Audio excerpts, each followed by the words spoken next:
It's Christina at Cemetery of Choice. It's August 31st, 2020, and we are going to look at an abortion rights challenge to a Louisiana law, specifically the provision that requires that abortion practitioners let women know before a chemical, medical, abortion pill abortion, whatever you want to call it, that the procedure is potentially reversible. Now, yes, this is true. But first, I want to say I oppose that approach for three reasons. First of all, as a libertarian, I oppose mandated speech. You should not mandate that somebody say X, Y, or Z. But something that I think all pro-lifers, whether they're libertarian or not, and frankly, all pro-choicers, whether they're libertarian or not, should agree on, is number one, it's easily circumvented. Okay, I've listened to years of National Abortion Federation tapes, and you can prepare this informed consent packet. You can have doctors vet everything that's in it. You can have social workers say, yes, indeed, every one of these resources is available. It's all accurate. And still, when the woman's in the clinic, they will say, anti-choice zealots have passed a law where they put together this packet of lies and misinformation purely designed to make you feel guilty about making the decision that's best for you and your family. Would you like to review this crock of lies? Of course, the woman says no. She signs, I don't want to read it. So all you've done is feed into the false paradigm of busybodies versus woman and her doctor. And I've talked before about the fact that most abortions are done in freestanding, high-volume clinics, assembly line. She never sees the doctor until she's already got her legs up in the stirrups and the sheet draped over her.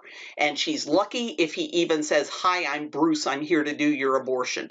A lot of the times, I've seen this in one lawsuit after the other, she has to sue to even find out what his name was. So this woman and her doctor, that's a crock. Don't believe it. Okay? So, number one, it's so easy to circumvent. And number two, it feeds into that false paradigm. Now, back in, I think it was the late 1980s or early 1990s, David Reardon and Feminists for Life proposed a right to redress law. Now, their version was a bit cumbersome, as is this library of what information is available at the time, and blah, blah, blah. No, you just need to say, he needs to be able to prove by preponderance of evidence in court that he did provide her with adequate informed consent, or she can sue for the wrongful death of her baby. And that means that it becomes covering his butt to do proper informed consent. Because if she says later, I didn't know that there was a beating heart, I signed these forms isn't going to be good enough. You are going to have to, because, I mean, come on. How often do you sign consent forms for this or that procedure and they're like, sign here so I can do it? You know, yeah, whatever. You don't read that. This is a lot more important than getting a tooth pulled. This is life altering. And a lot of women really suffer from not finding out that they had other options or not finding out information that would be crucial to them. And one of the examples is my babysitter when I lived in California. She did not want an abortion, but her mother brought her to Planned Parenthood anyway. She was only 15 years old. She got pregnant on purpose because she was helping her mom run a daycare, and she thought, I'm taking care of everybody else's kids all day. Why can't one of the kids I'm taking care of all day be my baby? And her mom made the appointment, said, I have $160. This was in the early 1980s. I have $160. You have an appointment at Planned Parenthood, and I'm either driving you to Planned Parenthood to keep your appointment, or I'm taking you to the bus station, and you can buy a one-way ticket to any place that $160 will take you. They did not do any proper pre-abortion counseling with her. As she put it, she was processed. That's the word she used. She was processed. She was put in a room with everybody else who was having an abortion that day. Yay for HIPAA! Let's have confidentiality here. But I don't know if HIPAA was passed yet, but that still doesn't seem very confidential. And they asked if anybody had any questions. She asked about the baby. She was 8 weeks pregnant. They told her, oh, it's just a glob that looks like a blood clot, which is a bald-faced lie. It's got a beating heart, which for Sherry was the tipping point. Once that heart is beating, it's your baby. So they lied to her. And we are going to see in this article that the lies continue. Yes, they lie through their teeth. We need to say she can sue for the wrongful death of her baby if you lie or if you withhold information, so you damn well better be able to document that you provided her with all the information she required to make an informed decision. And I got to tell you, informed consent can sometimes be really annoying. Okay, you notice I've got a big overbite, got buck teeth. Okay, I knew since I was about 13, I knew I wanted to get that surgically corrected. I wanted to fix this. Finally, I had the insurance that would cover it. I went to the oral surgeon and he insisted that my husband participate. He said, I want somebody else who knows you really well. Oh, for the love of God, I've known. I'm 23. I've known since I was 13. For 10 years, I've wanted this. Just do the surgery already. And he talked about he'd have to break my jaw and move the lower jaw forward a little bit. And I was going to have my jaw wired shut for 6 weeks. Oy, can you imagine me not talking for 6 weeks? And there might be nerve damage and I might have a permanently numb lower lip. And I was still like, yes, go ahead. I've wanted this for 10 years because I want you to go home. I want you to think about it.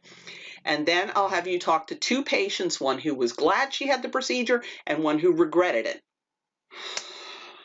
I'm rolling my eyes. But when I had time to think about it, I thought, I don't want to have a numb lower lip for the rest of my life. I just don't feel like it's worth it. And a friend of mine did not change her mind at that point, and he injected her lower lip with Novocaine so that she would go home and know what it would feel like, because the patients who had that complication said that's what it felt like. It felt like they got Novocaine injected into their lower lip. And she still decided to go through with it. And both of us were happy and grateful. Christine was happy because she fully knew what she was getting herself into and there were no surprises. And I was grateful because I wound up not undertaking risks that I would not have wanted to undertake. So this argument that, oh, women don't want to know that, they've already made up their minds. I had known for 10 years I wanted this surgery until I had proper informed consent. Okay, patients who get stonefish stings will beg and plead for the affected limb to be amputated. Okay, we would not think very much of a doctor who said, well, all right, and took the limb off. It's the doctor's job to get them past the pain. So it needs to be covering your butt to provide her with adequate informed consent. Women should not be processed like cattle in a slaughterhouse when they're going in for something as life-altering as an abortion. Okay, now let's get to the article. So the law requires that women, before a chemical abortion, be told that it can possibly be reversed. Okay, now, this medically unsound and factually inaccurate requirement is part of the coordinated war on truth and has no basis in science. Alexis McGill Johnson, President and CEO of Planned Parenthood Federation of America, said in a statement, patients shouldn't be subjected to misinformation just to get a medication abortion. Adding insult to injury, threatening doctors with prison time makes this law that much more dangerous. Okay. And let's go down. According to the lawsuit, attorneys argue that the law infringes on the First Amendment because it requires doctors to communicate a content-based, viewpoint-based, and/or controversial government-mandated message that they would not otherwise recite concerning an experimental medical treatment that has not been shown to be safe or effective. Okay, now remember, Planned Parenthood is, oh, they want to lie to women. Oh, this is unproven. It's unsafe. We must protect all anti-choicers. Oh, we are so brave to fight this in court. Congratulate us, please. Okay, let's have a look, shall we? This is a statement by the American Association of Pro-Life OBGYNs. Doctors, they are just as allowed to say what they have seen as abortion rights doctors are. Okay, you're going to have two doctors saying this about COVID and doctors saying that about COVID. Just because the doctors are disagreeing doesn't mean that, you politically choose which doctor you're going to listen to. You choose the doctor who comes at you with the best evidence. Now, the American Association of Pro-Life OBGYNs says Mifeprex, which is the first pill in the abortion drug regimen. The abortion pill regimen is two drugs. First is a Mifeprex, and then there's a prostaglandin. Okay, the Mifeprex is supposed to kill the embryo by causing the uterine lining to deteriorate, so the uterine lining can no longer support the baby. It basically starves and suffocates. Okay. They say Mifeprex by itself is only effective at accomplishing embryo demise about 75% of the time. So roughly 1 out of 4 women who take Mifeprex alone will have an unborn child in utero who continues to live. And they are actually overstating the survival rate, okay, so that they can't be accused of exaggerating the difference that their regimen makes. Come on. Why is this not opening? There we go. But I looked up the sources that they cite. Okay. So this is the source about embryo survival. Okay. And it is called Embryo Survival After Mifeprestone, a Systematic Review of the Literature. Okay. For love of Pete, I do not need these ads. So they searched and they looked at the relevant studies. Of 1,855 studies found, 30 studies using mifepristone as a single agent were selected for review, because with the abortion pill reversal, they say it's if you've only taken the Mifeprex. Okay, it's if you've only done step 1, we can try to save your baby. So 30 studies using mifepristone as a single agent, 18 met criteria describing embryo survival. Mifepristone was lethal over a wide range of doses and gestational ages. Surviving embryos were present over a similar range. Survival rates using total doses of 200 to 300 milligram ranged from 10 to 23.3%, which is certainly within that 25% that they were granting. Okay. The current prevailing 200 milligram single dose embryo survival was 23.3%. Now, if they give a higher dose, it could range from 0 to 18% and 0 to 50% when followed 6 to 8 days. Okay, but it says embryo survival in studies including gestation up to 70 days was less than or equal to 25% in 3 of the 4 studies. So, look at this. The pro-lifers are citing a literature review that looked, okay, we're hoping that we can do this abortion just giving them this one drug. Oh, up to 25% of the fetuses fail to die. Huh, we have to add a second drug. The second drug is a prostaglandin, which blocks progesterone, which means the uterus contracts and expels the embryo, whether it died or not. Now, let's look at, oh, this is dangerous for the mothers. This is dangerous for the babies. Oh, these progesterone treatments, they're so deadly. Well, look at this. Practice Committee of the American Society for Reproductive Medicine, okay? This is not a bunch of pro-lifers putting this out. They're looking at progesterone. Now, in here, they're using it supplementary for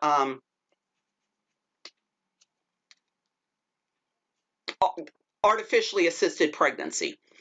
But look at the risks of administering progesterone. The weight of available evidence indicates that the most common forms of progesterone supplementation during early pregnancy pose no significant risk to the mother or fetus. In 1999, the U.S. Food and Drug Administration conducted a thorough review of the relevant published scientific data, which yielded the following findings. And they went over them, and basically there is no evidence to indicate that maternal exposure to these different kinds of prostaglandins during pregnancy increases the risks for birth defects. Look at that. The pro-lifers are telling the truth, but Planned Parenthood insists that we're lying and endangering women. Oh, but remember, it's not effective. They haven't seen that it's effective, is it? It's not effective. Why? These pregnancies would have continued to term anyway. It's just the normal failure rate for this kind of abortion. Let's look at this. National Library of Medicine, a case series detailing the successful reversal of the effects of mifepristone using progesterone. Okay? So, what were the results? They had two different regimens, intramuscular, which is an injection, or high-dose oral, had successful rates of 64% and 68%, with no apparent increased risk of birth defects. So going from your highest survival possibility of 24% to survival possibility of 64% or 68% is a significant increase in the likelihood that this mother who has changed her mind and wants her baby to live after all will be able to choose